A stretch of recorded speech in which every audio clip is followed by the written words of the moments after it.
जो कि इनको फर्दर सेपरेट नहीं किया जा सकता। दूसरी चीज तेषु स्वभावत एवं विशेषण प्राण सिद्धांत। इन स्थानों पर जो प्राण है, द्वादश प्राण हमारे शरीर में आयुर्वेद में बताए गए हैं, द्वादश प्राण, तो वो विशेष रूप से, यानी कि स्वभावत एवं विशेषण, स्वाभाविक रूप से और विशेष रूप से, नेचुरली एंड स्पेशली उस जगह पर उपस्थित रहते हैं। तो एक तो ये इंपॉर्टेंस हो गई इस रीजन की। दूसरी इंपॉर्टेंस ये है कि इसको कहा गया है सद्य प्राणहर, इमीडिएट फैटल है। वात वर्चो निरसनम स्थूलांतर प्रतिबद्धम तत्र कुदनाम मर्म तत्र सद्यो मरणम। तो ये है कि जब इस पार्ट में, इस रीजन में आघात होने पर मृत्यु हो जाती है और वो भी सद्य मरण होता है, तो इस पार्ट में, इस रीजन में हम सर्जरी कैसे? इसको तो हमें बचाना चाहिए, सेव करना चाहिए। मर्म को आघात से, इस आघात से इसकी रक्षा करनी चाहिए। लेकिन इसी में इसकी सर्जिकल इंपॉर्टेंस भी है, जो कि कहा गया है कि मर्माणी शल्य विषयार्थम उदाहरण, ये इसकी सर्जिकल इंपॉर्टेंस है कि इस रीजन की हमें, अगर हमने इसकी एनाटॉमी फिजियोलॉजी कंप्लीट कायदे से अगर हमें ज्ञात है, इसमें हम निपुण हैं, तो हम आधी सर्जरी, आधे सर्जन उसी समय हो जाते हैं और आधी जो है सर्जरी टेक्निक के थ्रू हो जाते हैं।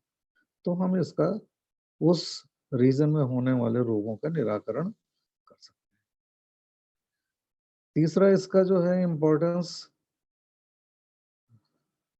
जब ये है कि जब इसकी जो क्लिनिकल इम्पोर्टेंस है कि जब हम डिजीजेस, रोगों की गणना करते हैं, रोगों का जो वर्गीकरण करते हैं, तो उसमें इसको एक जो किया गया है वर्गीकरण कि महागध, अष्टो महागध।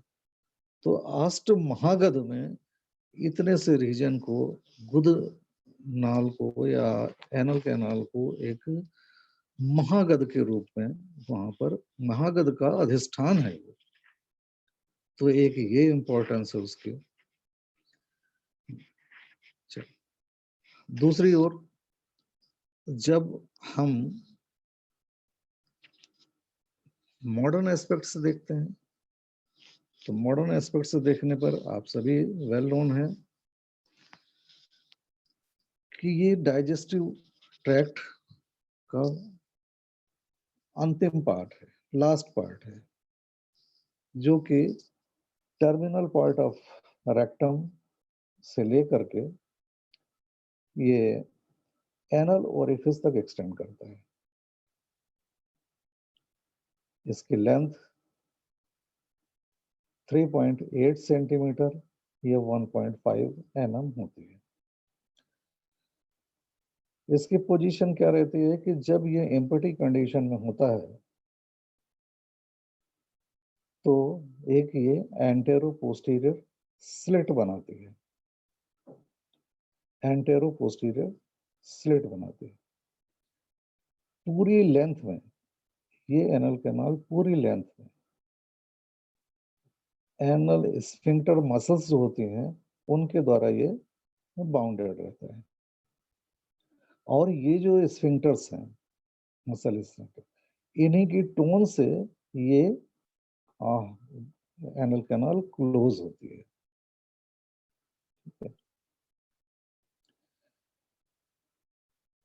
इसके बाद हम आते हैं कि इसमें जब हम इसकी स्टडी के पॉइंट ऑफ व्यू से इसको 3 पार्ट में डिवाइड किया गया है, अपर पार्ट, मिडिल पार्ट और लोअर पार्ट। तो अपर पार्ट जो है, इसकी लेंथ 15 mm होती है। ये पार्ट म्यूकस मेम्ब्रेन का बना होता है और इसकी अपीयरेंस देखते हैं तो इसकी अपीयरेंस जो है वो इसमें इंटरनल वेनस प्लेक्सस होने के कारण ये प्लम कलर की अपीयरेंस इसमें मिलती है। इस रीजन की जो एपिथेलियम है वो हमें उस पे सिंपल कॉलमनर एपिथेलियल सेल्स मिलती हैं।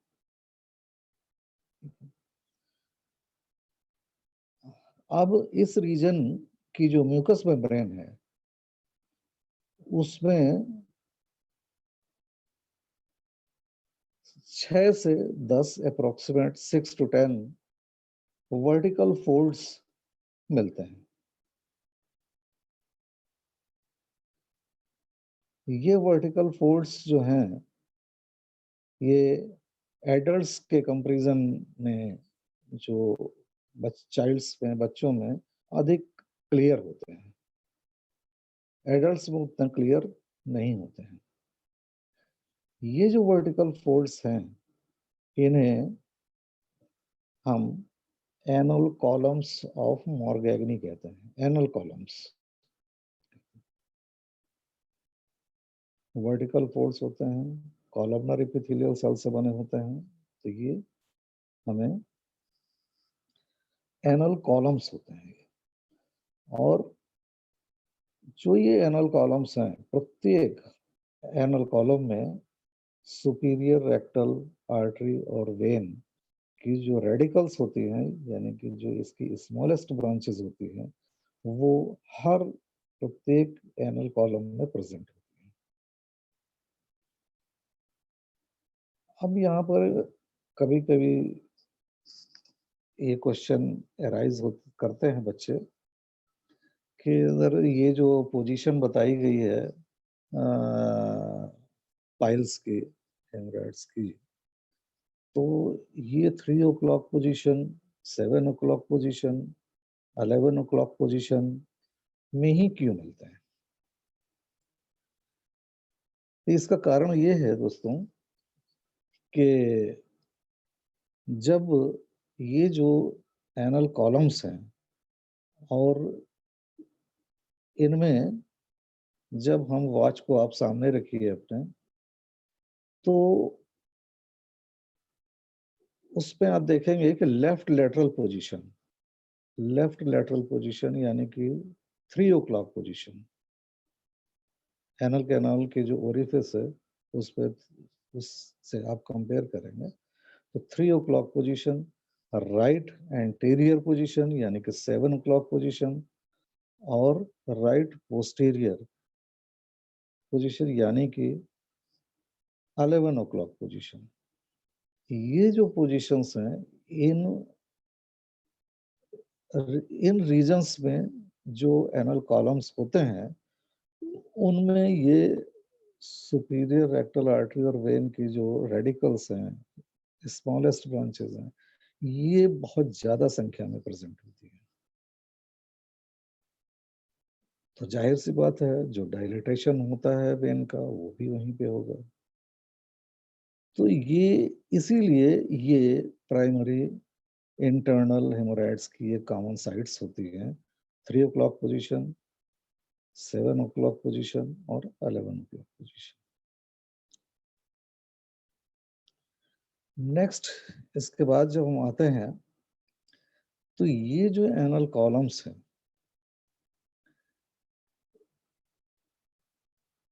ये नीचे इनके जो लोअर एंड्स हैं, इनका जो लोअर पार्ट है इनका, ये एक म्यूकस मेम्ब्रेन का एक ट्रांसवर्स फोल्ड होता है, उसके थ्रू ये एक दूसरे से कनेक्ट होते हैं।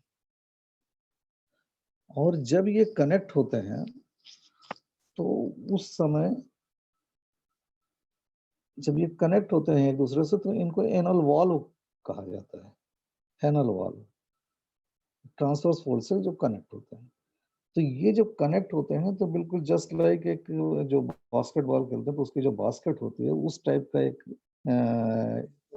शेप बनता है जो कि ऊपर की तरफ फैला हुआ और नीचे की तरफ थोड़ा सा कंप्रेस रहता है, कम छोटा, उसका डायमीटर जो है वो नीचे छोटा होता है। तो वो उस जगह पर आप देखेंगे किसी भी चीज में तो एक इस तरह का स्ट्रक्चर बनता है, और जो कि नीचे से थोड़ा सा अंदर की तरफ रहता है, तो वहां पर एनल जो वॉल्व्स हैं उनके ऊपर छोटी छोटी रेसेसेस बन जाते हैं। जब छोटी छोटी रेसेसेस बन जाते हैं तो वो कहलाती हैं एनल साइनसेस। वो एनल साइनसेस कहलाती हैं।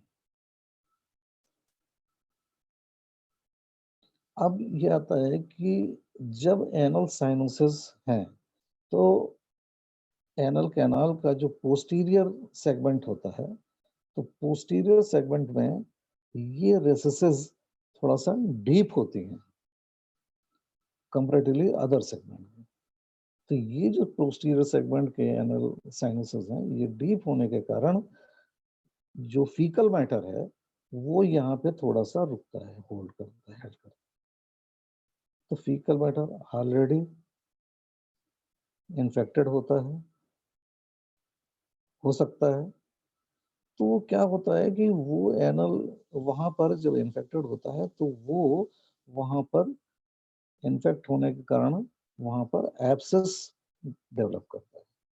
तो इस तरह से एनल कैनाल की वॉल में एनल एब्सेस डेवलप हो जाती है, एनल एब्सेस डेवलप होती है। ठीक है। अब होता क्या है, अब जो ये एनल वाल्व्स हैं, तो एनल एब्सेस हो गई, फिशर कैसे बना, ये हो गया। फिर अब जो सॉरी हेमराइड्स, और ये आपका एनल एब्सेस। अब आते हैं ये जो एनल वाल्व्स हैं, तो एनल वाल्व्स जो हैं ये हार्ड फीसेस जब होता है, हार्ड फीसेस के कारण ये एनल वाल्व्स जो हैं पोस्टीरियर सेगमेंट के, ये रप्चर हो जाते हैं। ये रप्चर हो जाते हैं, रप्चर हो जाते हैं तो ब्लीड करते हैं, और ये एनल फिशर डेवलप हो जाता है। इस तरह से एनल फिशर डेवलप हो जाता है। उसके बाद जब एनल फिशर डेवलप हो गया, देन ये जो एनल साइनोसिस में जो एनल ग्लैंड्स होती हैं, एनल ग्लैंड्स हैं, तो एनल ग्लैंड्स भी जो हैं ये ऊपर और नीचे एक्सटेंड करती हैं, या फिर डीप अंदर की तरफ जो इंटरनल एनल स्फिंक्टर है उसको पेनिट्रेट करते हैं।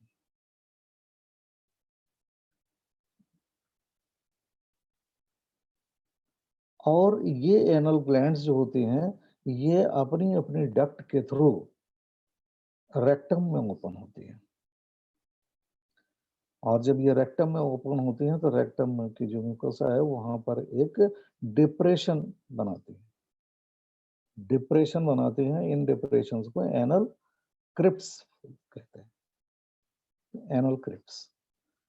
तो ये जो एनल क्रिप्ट्स हैं, तो ये जस्ट लाइक इनका स्ट्रक्चर एक फनल लाइक स्ट्रक्चर होता है। तो रेक्टम की मुकोसा में ये फनल अपर पार्ट इसका रहता है और एक्सपेंडेड पार्ट, और जो लोअर ट्यूब लाइक पार्ट होता है वो इनके डक्ट्स।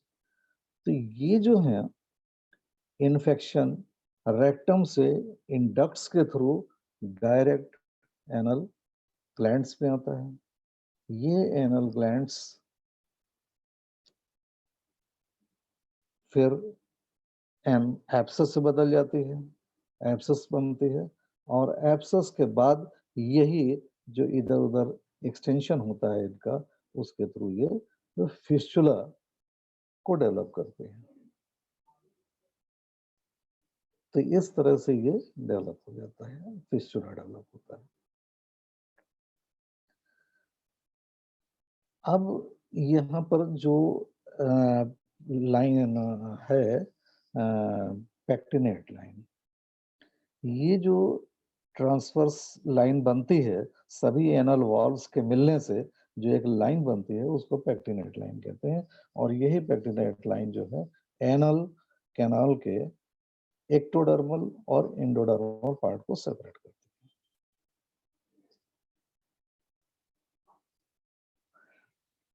है। नेक्स्ट इसके आता है मिडिल पार्ट, ये पेक्टन पार्ट।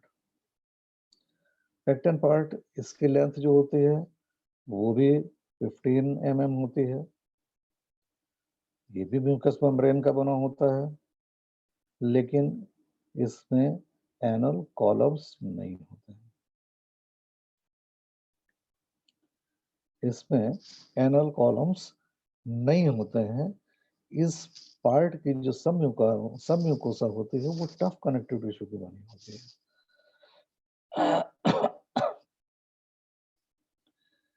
ये जो पार्ट है मिडिल पार्ट, पेक्टन पार्ट जो है, इसमें क्या है कि जो वेनस प्लेक्सस हैं वो बहुत ज्यादा होता है।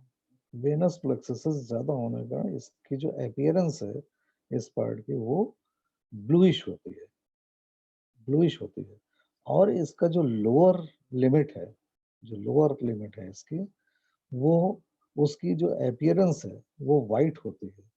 तो वाइट होने के कारण इसको वाइट लाइन कहा जाता है।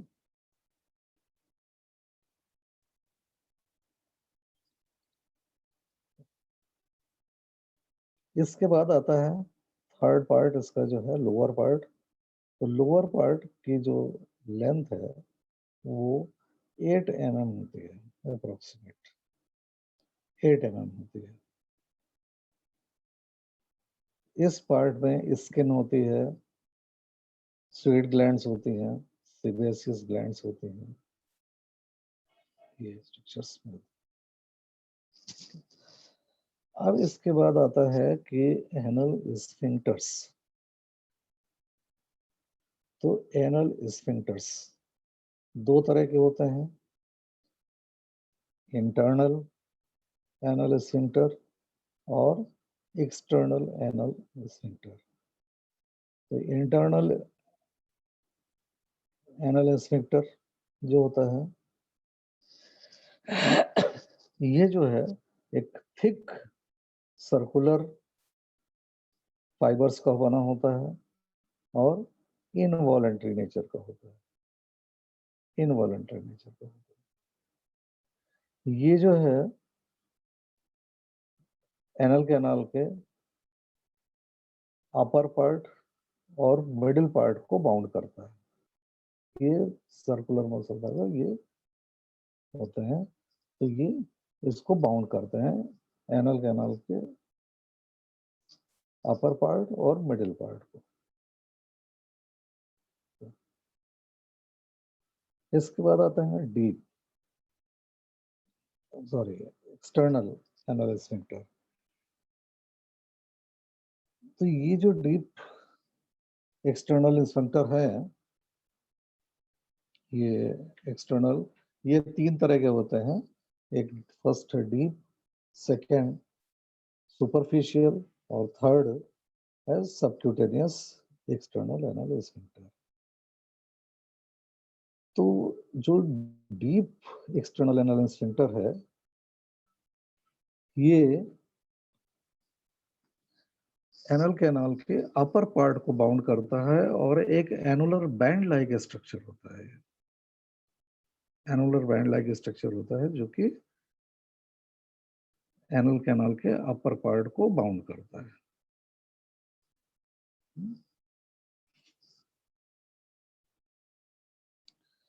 इसमें इसके जो डीप फाइबर्स हैं वो प्यूबोरेक्टाइलिस मसल के साथ फ्यूज हो जाते हैं, फ्यूज रहते हैं। Second superficial external anal sphincter, ये मिडिल पार्ट में, ये स्फिंक्टर जो है एनल कैनाल को मिडिल पार्ट में बाउंड करता है।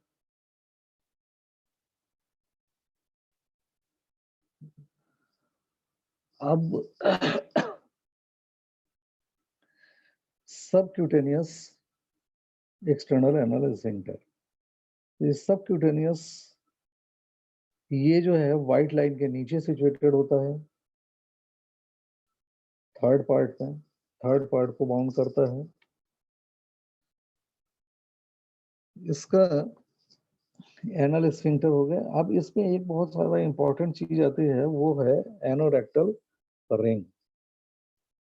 तो ये एनोरेक्टल रिंग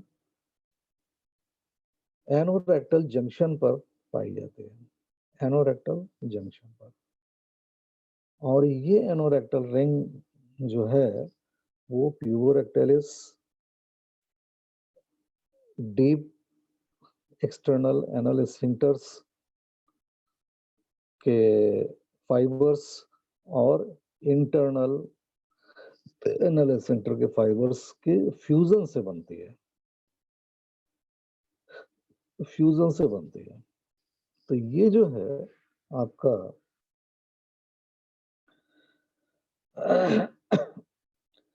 ये प्यूबोरेक्टल एनोरेक्टल रिंग जो है, ये अगर डैमेज हो जाती है तो फीकल इनकॉन्टिनेंस होता है, यानी कि फीकल लीकेज होता है। तो ये चीजें हैं। और इसका जो कैसे कैसे इन डिजीजेस का फॉर्मेशन होता है ये भी मैंने बता दिया है। और आप लोग ज्यादातर चीजें आपकी जानकारी में हैं।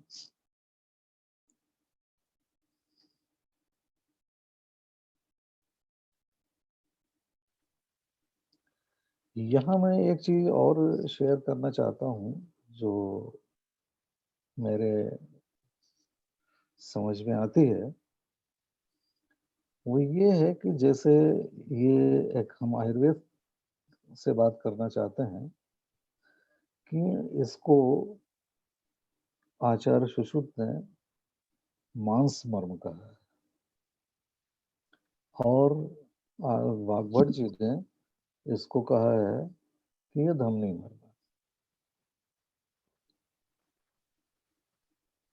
तो अब ये भी कहा जाता है कि मर्म जो है उसकी रक्षा करनी चाहिए, उस पर आघात नहीं करना चाहिए, लेकिन जब हम सर्जरी करते हैं तो आघात तो होता है।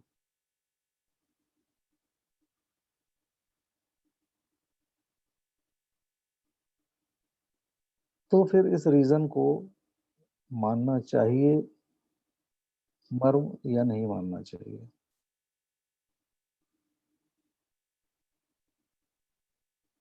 जहां तक मेरा सोचना है इस विषय पर कि जो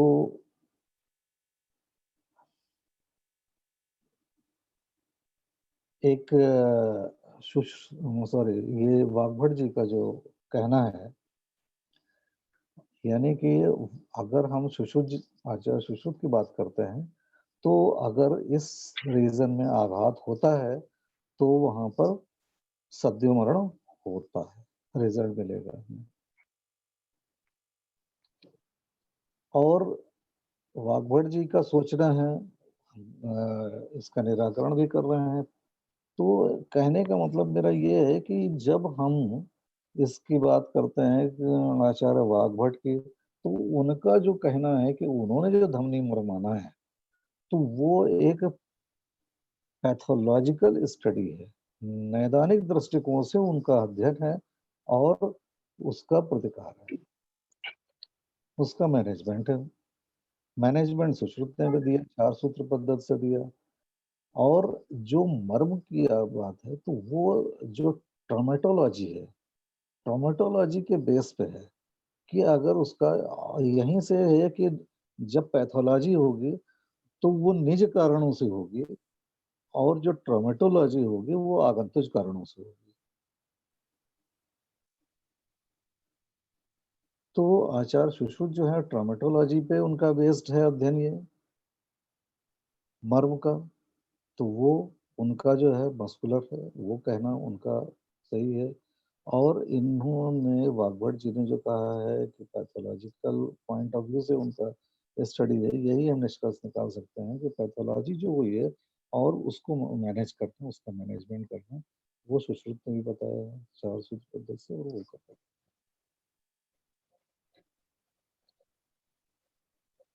तो जो हम इसमें सर्जरी कर रहे हैं, एनोरेक्टल सर्जरी है, वो की हो चाहे या वाग्भट की हो, वो पैथोलॉजिकल बेसिस पे है, और मर्म का जो है एक वो अलग एक ट्रामेटोलॉजी के बेसिस। तो मैं इसी शब्दों के साथ अपना शब्दों को विराम दे रहा हूँ। धन्यवाद। धन्यवाद सर, बहुत बहुत धन्यवाद। सबसे पहले नमस्कार सर आपको, चरण स्पर्श, थैंक यू। नमस्ते। और विलंब से आने के लिए क्षमा चाहूंगा, क्योंकि मैंने सोचा कि आप सीधा आरंभ करें तो ज्यादा बढ़िया रहता है। आपने बीएमएस के फर्स्ट ईयर के दिनों की याद दिला दी। रचना शारीर और क्रिया शारीर में से रचना शारीर जो है वो थोड़ा सा मतलब किसी कहें बोर करने वाला सब्जेक्ट जैसा होता है, लेकिन उसकी जो विशेषता होती है वो ये जरूर है कि जब तक दोनों ही चीजें नहीं समझेंगे तब तक आप न चिकित्सक बन सकते हैं और शल्य चिकित्सक बात आने की जो है तो बात बहुत दूर की जो है वो बिल्कुल। तो थोड़ा बोरिंग लगता है सुनने में। शल्य चिकित्सक बनने के लिए ये पहली शर्त है कि आप मर्म को पढ़िए, तभी आप आधे सर्जन बन पाएंगे। उसके बाद तो फिर स्किल्स हैं। हाँ, जितने भी एक्सपर्ट सर्जन होते हैं सबका कहना यही है, आपको दो चीज आनी चाहिए सर्जरी में, काटना और सिलना। जिसको आ गया उसको वही सर्जन है। तो गुरुओं से हमने एक चीज जो है वो सीखी है, और गुरुओं से ज्ञान प्राप्त करने में ये खास बात रहती है कि आपकी जो शंकाएं होती हैं, जैसे ही वो शंका उठती है और उसी जो है वो विचार चर्चा के बीच में गुरुजन अपने आप ही उस शंका का निर्मूलन कर देते हैं। मेरी मन की एक शंका लंबे समय से बिल्कुल रही है कि खुदा मार्ग सत्य प्राण धर्म मर्म है, लेकिन हम नियमित शल्य चिकित्सा करते हैं, तो क्या हम कोई ऐसा प्लेस लोकेट कर सकते हैं कि जहां पर जो है वो हमें ट्रॉमा नहीं करना चाहिए, यहाँ पे इंसिजन नहीं लगाना चाहिए? तो आपने बिल्कुल स्पष्ट जो है वो कर दिया, धमनी वाली बात जो है वो कह करके। तो बेसिकली ये धमनी जो है वो मर्म है, जहां तक मैं सही समझा हूँ। सुना तो मैंने जो है वो पूरा है, गलत तो नहीं हो सकता? नहीं, मेरा कहने का जो इसमें एक मैं थोड़ा सा कंक्लूड करना चाह रहा हूँ इसमें, कि जो वाग्भट जी ने कहा वो पैथोलॉजिकल बेसिस पे जो डिजीज बनी उसका मैनेजमेंट है, और ये जो आघातज है, जो ट्रामेटोलॉजी है, ट्रॉमा के कारण जो विकृति उत्पन्न हो रही है, वो होगी एनोरेक्टल रिंग का डैमेज होना और फीकल इनकॉन्टिनेंस होना। फीकल मैटर लगातार निकलता रहेगा, और हमारे कई व्याधियों में आचार्यों ने ये निर्देश दिया है, खासकर राज यक्षमा के चिकित्सा में, कि हमें मल का, हमें जो मल की रक्षा करनी चाहिए जी। तो ये मतलब जो ट्रोमेटोलॉजी के पॉइंट ऑफ व्यू से ये है, और पैथोलॉजी ये जो तीनों प्यूबोरेक्टाइलिस है, इंटरनल एनल इंस्फिंक्टर के फाइबर्स हैं, डीप एक्सटर्नल एनल इंस्फिंक्टर के फाइबर्स हैं, इनके फ्यूजन से एनोरेक्टल रिंग बन रही है तीनों मसल्स। ठीक है, तो ये मस्कुलर है, और ये मांस मर्म कहा है सुश्रुत। और पैथोलॉजिकल बेसिस पे वाग्भट जी ने कहा है, तो वो अर्श, भगंदर, ये सब के रेफरेंस में उन्होंने लिया है। तो मतलब बेसिकली के जो शल्य के मूलभूत सिद्धांत हैं, उन्हीं का ही जो है वो उपयोग यदि हम सही तरीके से करते रहे, जहां तक जो है वो रीच हो सकती है वहां तक नहीं जाना चाहिए किसी भी शस्त्र कर्म में। जहां तक जो है वो रोग की स्थिति बिना रोगी के प्राणों को संकट में लाए जो है वो हम रोगी की चिकित्सा कर सकते हैं, वहीं तक ही हमें जो है वो जाना चाहिए। इसीलिए कई बार हायर विश्वास जो है वो लगभग अनट्रीटेड ही रह जाते हैं, क्योंकि एक सर्जन अपनी लिमिट से ज्यादा आगे जा नहीं सकता। वहां पर वो वाइटल पार्ट्स होते हैं, हमारे आयुर्वेद में उसको मर्म बोलते हैं, वहां वो लोग जो है वो उसको निषिद्ध पार्ट जो प्रोहिबिटेड एरियाज बोलते हैं, कि वहां कभी सर्जरी नहीं करना चाहिए। अब जैसे ये हृदय है, हृदय को तो प्रधान मर्म माना गया है, जी जी जी। जो त्रिमर्म है उनको माना गया है, लेकिन आज और ये भी कहा गया है कि आघात जो है वो शारीरिक आघात ही नहीं है, ये तो मानसिक आघात से भी मृत्यु हो जाती है। जी। मानसिक आघात से भी मृत्यु हो जाती है, लेकिन हार्ट, आज हम ओपन हार्ट सर्जरी करते हैं। हाँ, खूब होती है, बिल्कुल।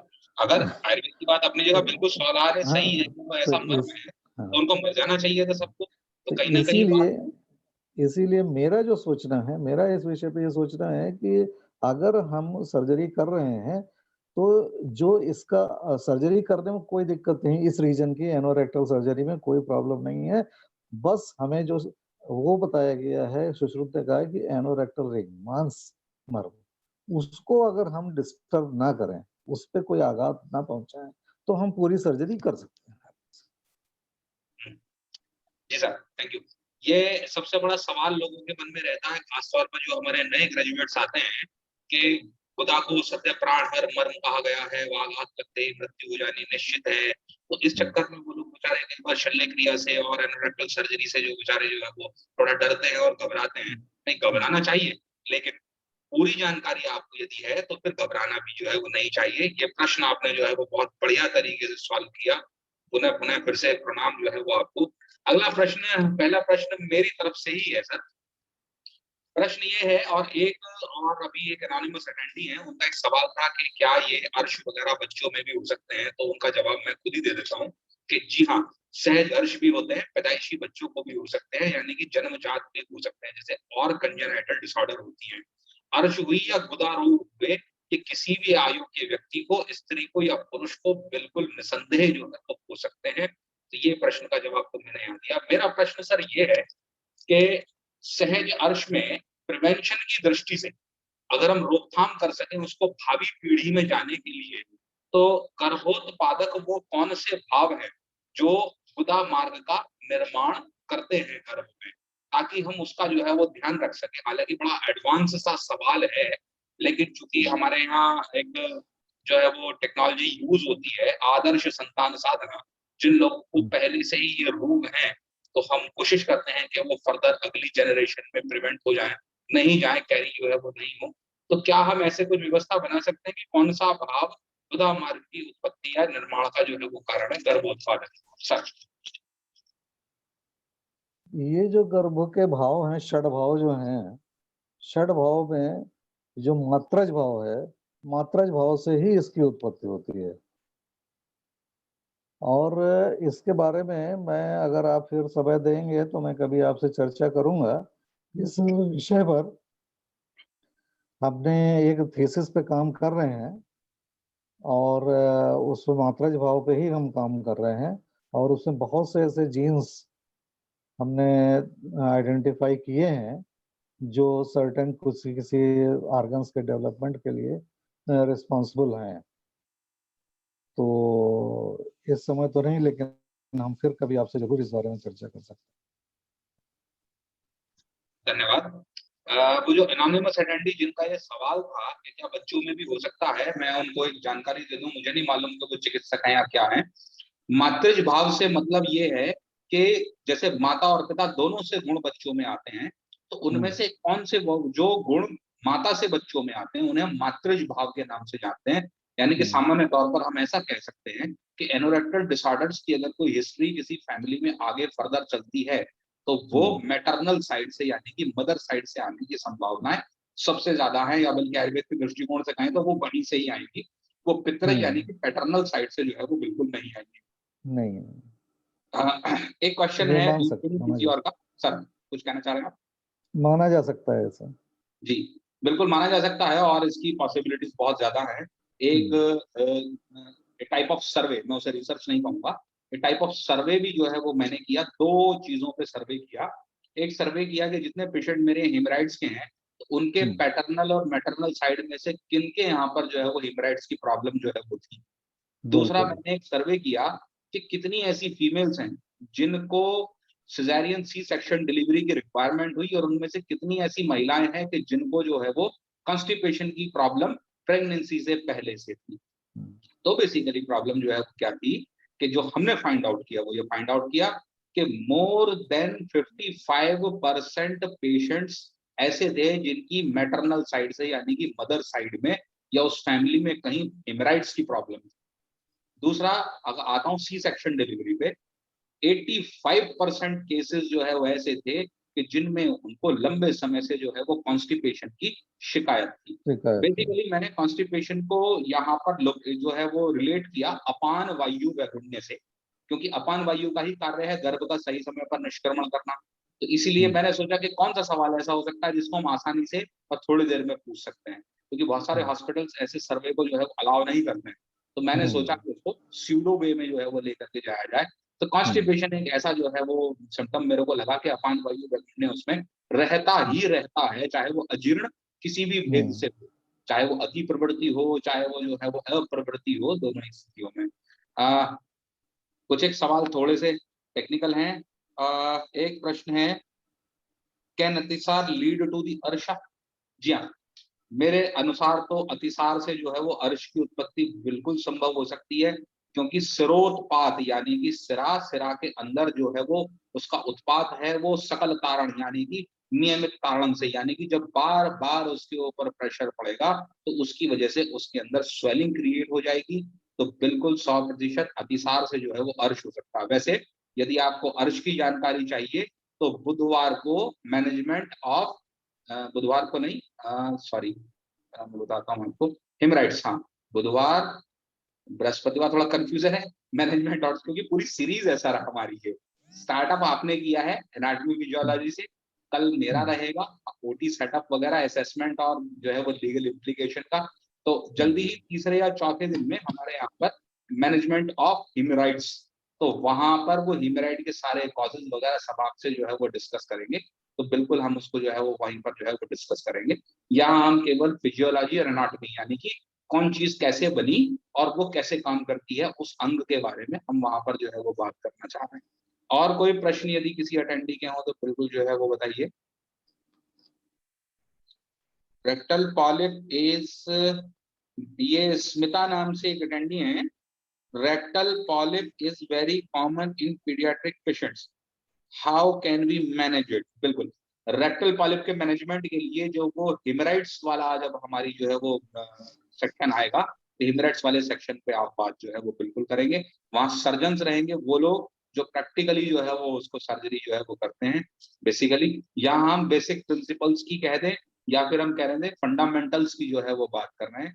तो फंडामेंटल रिलेटेड आपका कोई क्वेश्चन हो तो बिल्कुल आप बात कर सकते हैं। स्मिता जी का अगेन सवाल है, इट्स प्रोलैप्स। बिल्कुल, ये प्रोलैप्स हो चाहे रेक्टल पॉलिप हो चाहे हिमराइड हो चाहे कुछ भी हो, हिमराइड वाली सीरीज वाले जो है वो टॉपिक में जिस दिन रहेगा उसका तो वो आपको बिल्कुल जानकारी मिलेगी। और अभी मेरे पास सेम फोन जो है वो बिजी है, आप डेली 7 बजे जो है वो निरोग स्ट्रीट की ऐप पे लाइव जो है वो हो जाया कीजिए, यानी कि आज से लेकर के और शनिवार तक रेगुलर प्रेशर, फिस्टुला, आपके हिमराइड्स, ओटी सेटअप, अभी जैसे आज हमारा जो है फिजियोलॉजी और उसका एनाटॉमी का हुआ है, इसके अलावा क्षार सूत्र निर्माण, सब सारी चीजों के बारे में हमारे यहाँ पे पूरी सीरीज हमने बिल्कुल एंडोक्राइन डिसऑर्डर को बिल्कुल एकदम रेगुलर वे में रखा है, कहीं से कहीं तक कोई कमी हमने नहीं छोड़ी है। और कोई क्वेश्चन किसी अटेंडी के हो तो बिल्कुल जो है वो पूछ सकते हैं। कुछ एक क्वेश्चन, 2 क्वेश्चन हैं बिल्कुल एकदम हो चुके हैं। और कोई क्वेश्चन हो तो बिल्कुल जो है वो पूछ सकते हैं। एनाटॉमी और फिजियोलॉजी में क्वेश्चन कम ही आते हैं गुरुजी। सब लोग पढ़े हुए रहते हैं और मैनेजमेंट मेन रहता है, मेन पढ़े हुए भी मैनेजमेंट होते है। हैं।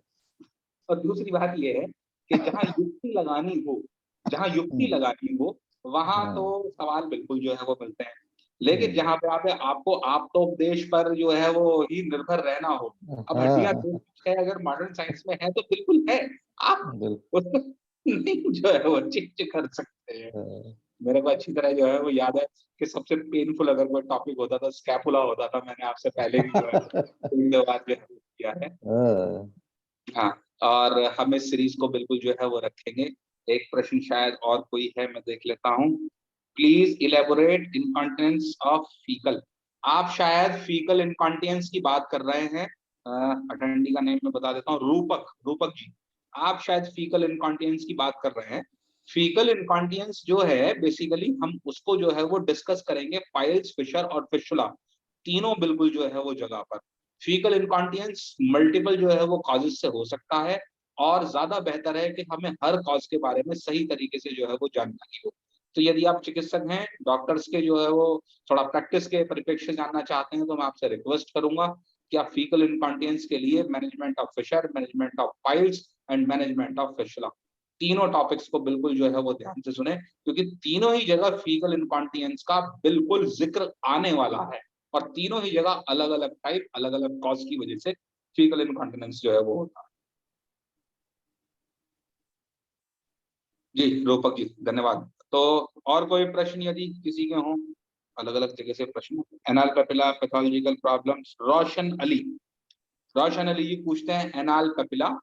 एनाल पेपिला का भी डिस्कशन हम जो है वो करेंगे, बेसिकली हिमरेट्स वाले सेक्शन में करेंगे और फिशर वाले सेक्शन में करेंगे, क्योंकि फिशर का जो सेक्शन है वहां पर भी एनाल पेपिला क्रिएट हो सकती हैं, और हिमरेट्स में भी कई बार सेकेंडरी एनाल पेपिला जो है वो क्रिएट हो जाती हैं, ज्यादातर फिशर में क्रिएट होती है। इसके अलावा एनाल पेपिला जो है वो जब हम फिशुला का ट्रीटमेंट कर रहे होते हैं या नहीं भी कर रहे होते हैं, तो उस स्थिति में भी जो है वो एनाल पेपिला क्रिएट हो जाती हैं। तो बेटर ये है कि आप जो है वो मैनेजमेंट ऑफ फिशर, फिशुला बिल्कुल सीरीज है हमारी, डेली रोज शाम को 7 बजे से हमारे पैनलिस्ट जो है वो लाइव हो जाएंगे, और मैं आपके साथ ऐसे ही बना रहूंगा, आपके प्रश्नों का जवाब जो है वो दिलवाता रहूंगा, कोशिश करूंगा। एनल पैपिला जो है, सर एनल पैपिला, ये जो म्यूकस मेम्ब्रेन है वहाँ की, उसके एपिथेलियल प्रोजेक्शंस होते हैं एनल वॉल्व में। एनल वॉल्व की जो एपिथेलियल प्रोजेक्शन होते हैं वही एनल पैपिला कहलाते हैं। और ये एनल कैनाल की जो मेम्ब्रेन है, एनल मेम्ब्रेन, उसके रेमिनेंट्स माने जाते हैं। हाँ जी सर, रेमिनेंट्स माने जाते हैं। और ज्यादातर हम लोग जो है वो देखते हैं, कई बार क्या होता है कि जैसे सपोज कोई डीप फिशर है, तो फिशर जी। को हमने उसको जो है वो वाइड कर दिया और उसके बाद में हमने उसको हील भी कर दिया, तो कई बार उसकी एजेस जो है वो पेपिला के रूप में हमारे सामने आ जाती हैं। तो वो हाँ। बेसिकली हमारी सेकेंडरी मैनिफेस्टेशन है, वो चाहे जी। वो ट्रीटमेंट की वजह से कह लो, चाहे किसी की वजह से भी कह लो। कई बार पेशेंट बड़े जो है वो शिकायत करते हैं कि आपने पहले तो ऐसा कुछ नहीं बताया था, लेकिन वो बेसिकली दैट पॉसिबल वो हो बिल्कुल। जाते हैं, क्योंकि स्किन एक ऐसी चीज है, खास तौर पर जो हम्म। इपिथेलियम है, ये एक्सटेंड हम्म। बहुत होती है। ये हम्म। एक्सटेंड अगर जब होती है तो इसीलिए सेंटिनल पाइल जो है वो क्रिएट होते हैं फिशर में। और सर हम्म। मैंने अपनी लाइफ में सबसे बड़ा सेंटिनल पाइल जो एक्सरसाइज किया है, 16 सेंटीमीटर का सेंटिनल पाइल एक्सरसाइज किया है, पूरा राउंड शेप में। ओह। सेंटिनल पाइल एक्सरसाइज करने से पहले मेरे को कंफर्मेशन करना पड़ा कि मे बी हम्म। पॉसिबल कहीं ये कोई मैलिग्नेंसी तो जो है वो नहीं है। और हम्म। बहुत अच्छी बात है, पेशेंट आज भी जो है वो स्वस्थ है। दादी अम्मा हम्म। है बहुत बिल्कुल एकदम स्वस्थ। और मेरे को भी हम्म। देखने लगा आप कब से इसको पाले बैठे हुए हो। एनोरेक्टल डिसऑर्डर के साथ सबसे बड़ी खास बात क्या है कि हम्म। यहाँ डॉक्टर्स के लिए भी प्रॉब्लम है और पेशेंट के लिए प्रॉब्लम है। ये एक ऐसा हम्म। विषय है कि हम्म। मरीज और डॉक्टर दोनों दुखी रहते हैं। सही। मरीज को तो बीमारी है, और डॉक्टर को हम्म। अच्छी तरह मालूम है कि यहाँ चलने के लिए और काम करने के लिए एक सीधा सीधा सा रास्ता है, उसमें छोटी हम्म। मोटी चीजें ऊपर भी हो सकती हैं। तो पेशेंट ये समझते हैं कि जैसे अदर सर्जरीज होती हैं, तो वो हम्म। उसमें भी जो है वो बिल्कुल ऐसे ही चलेगा कि हमने एक बार गॉल ब्लैडर निकाल दिया तो उसके बाद में ये हम्म। फटाफट 3-4 दिनों में सब चीजें नॉर्मलाइज हो जाएंगी। हम्म। लेकिन जहां जनरल सर्जरी इतनी एडवांसमेंट के बाद बहुत शानदार तरीके से रिस्पॉन्स देती है, हम्म। मैं ये कहता हूँ और मैं देखता भी हूँ और सारी दुनिया देखती है, वो जनरल सर्जरी जस्ट करने की मैनेजमेंट ऑफ फिशर में फेल हो जा रही है। ये इतना ज्यादा जो है वो टिपिकल है। मैं देखता हूँ फिशर के पेशेंट चल रहे हैं साल, हम्म। 2 साल, 3 साल, 4 साल बाद। किस लिए? केवल इसीलिए कि यहाँ पर सर्जरी के रूल्स बिल्कुल ही अटक जाते हैं। हम्म। ये गुदा मार्ग जो है वो, जो बॉवल है, स्टूल है, स्टूल हम्म। अपने आप में एक बहुत शानदार सोर्स ऑफ इन्फेक्शन है। हम इस हम्म। पेशेंट का बॉवल ज्यादा 24 घंटे के लिए लॉक कर सकते हैं, इससे हम्म। ज्यादा टाइम के लिए लॉक नहीं कर सकते हैं। बिल्कुल। वो जिस वक्त गुजरेगा वो इन्फेक्शन वहां पर रहेगा। आप इन लोड्स ऑफ टन्स ऑफ जो है वो एंटीबायोटिक्स वहां पर आप खपा दीजिए, अगर कुछ भी हम्म। इम्पैक्ट हो, बिल्कुल नहीं होने वाला है। विभिन्न प्रकार के बैक्टीरियाज, फंगस, मोल्ड्स, बहुत सारी चीजें बॉडी के अंदर से एक्सपेल होकर के बाहर आती हैं। गुड बैक्टीरियाज, हानिकारक बैक्टीरियाज। आई थिंक गुरु जी एक प्रश्न देख लेता हूँ बस केवल, और कोई प्रश्न नहीं है। जैसा कि मैंने आपको बताया था कि जी। एनाटॉमी फिजियोलॉजी में सवाल जरा कम आते हैं। हाँ। लेकिन ये है कि ये एक अच्छी बात है, ये पहली ऐसी सीरीज रही है एनाटॉमिकल डिसऑर्डर की जिसकी हम्म। शुरुआत की बेसिक से जो है वो हुई है। तो आज का सेशन हो सकता है कि कुछ लोगों के लिए बोरिंग रहा हो, लेकिन मैं दावे के साथ ये कह सकता हूँ कि यही गेम चेंजर होगा। गुरुजी ने 4 बात बहुत शानदार कही। सद्य प्राण हर मर्म है, नो डाउट, कोई दिक्कत वाली बात नहीं है। लेकिन यदि आपको एनाटॉमी और फिजियोलॉजी की प्रॉपर जानकारी है, आपको डूज एंड डोंट्स की जानकारी है कि कहाँ काटना चाहिए, कहाँ नहीं काटना चाहिए, कहाँ सिलना चाहिए, कहाँ नहीं सिलना चाहिए, तो देन गो ऑन, कोई दिक्कत वाली बात नहीं है। खूब सर्जरी करो, दुनिया करती है। रोज लगभग 2.25 crore anorectal surgeries all around the globe जो है वो परफॉर्म करी जाती हैं। ऐसा नहीं है कि उसमें लोग जो है वो मर जाते हैं, लेकिन जहां कहीं भी कॉम्प्लिकेशन होती है, वो कॉम्प्लिकेशन केवल ड्यू टू नेग्लिजेंस केवल ही जो है वो होती है एनोरेक्टल डिसऑर्डर में, और कोई चीज नहीं है। दूसरी बात गुरुजी ने जो है वो बहुत शानदार जो है वो बताई कि आप जो करना चाहते हैं अपने हिसाब से चीजों को जो है वो बिल्कुल समझ के करिए। कोई और प्रश्न किसी और का भी नहीं है, तो मैं अब गुरुजी को बहुत बहुत धन्यवाद कहना चाहता हूँ कि मेरे शॉर्ट से जो है वो उस पर आपने बहुत जल्दी से जो है वो तैयारी की। हालांकि गुरुओं को तैयारी करने की जरूरत नहीं पड़ती। तो इसलिए मैं आपका बहुत बहुत आभारी हूँ, लोग स्ट्रीट का भी और गुरुजी का भी, और साथ में अटेंडीज का। थैंक यू, आभार की कोई बात नहीं है, अटेंड बस की बढ़िया नहीं है। सर, ज्ञान बढ़ाने से जो है वो बांटने से बढ़ता है, ये तो सारी दुनिया बिल्कुल जानती है। बिल्कुल। लेकिन बांटता कौन है? लोग कहते हैं कि वेबिनार्स की क्या उपयोगिता है। मैं ये कहता हूँ कि वेबिनार हो चाहे कॉन्फ्रेंसेस हो, आप जरा बोल करके तो दिखाइए। 70 सवाल मन में उठते हैं, अगर हम ऐसा कहेंगे तो ऐसा होगा। मैं आपके लिए बताऊं कि जब मैंने सीरीज की तैयारी शुरू की थी, तो मैंने 60 से ज्यादा लोगों को कांटेक्ट किया, और उसमें अच्छा। से मेरे पास केवल 10 लोग जो है वो निकल के सामने आए, जिनमें से 3 लोगों को मैंने फ्यूचर के लिए बचा करके रखा हुआ है, और 6 लोग मेरे इस सीरीज में जो है वो शामिल होने वाले हैं, एक के बाद एक के बाद एक करके। ज्यादातर लोगों का कहना ये था, देखो करते हैं काम, कोई दिक्कत वाली बात नहीं है, लेकिन देखो बोल नहीं सकते, हमारे बस की।